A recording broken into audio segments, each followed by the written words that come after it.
কামরাঙ্গীরচর বেড়িবাঁধ এলাকায় মোহাম্মদ রকি নামের এক যুবককে প্রকাশ্যে ছুরিকাঘাত করে হত্যার ঘটনায় ৩ জনকে গ্রেপ্তার করেছে পুলিশ।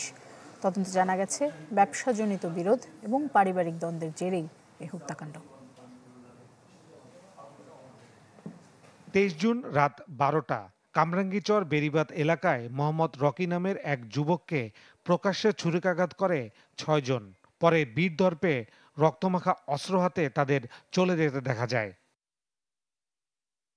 এই হত্যাকাণ্ডে মামলার পর তদন্ত নামে পুলিশ। জানা যায়, ব্যবসায়িক বিরোধ ও পারিবারিক দ্বন্দ্বের জেরেই এই হত্যা। তবে নিহত রকি নিজেও মাদক কারবারের সাথে জড়িত ছিলেন। এই ঘটনায় ৩ জনকে গ্রেপ্তার করা হয়েছে। পূর্বশত্রুতার কিছুটা বিষয় আছে, আর তাৎক্ষণিকভাবে ওই দিন রাতের কিছু বিষয় আছে। তারা বাদানুবাদ হয়েছিল তাদের মধ্যে দিনের বেলা, আর সেটার প্রেক্ষিতেই তাকে ওই দিন রাতে ছুরিকাঘাত করে হত্যা করে।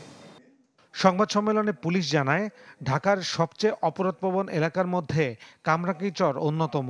তাই প্রতিনিয়তই এখানে অভিযান চালানো হচ্ছে। এই হত্যাকাণ্ডে আমরা ঘটনাস্থলে ৫ জনের সম্পৃক্ততা খুঁজে পেয়েছি। ফয়সাল হোসেন, চ্যানেল 24, ঢাকা।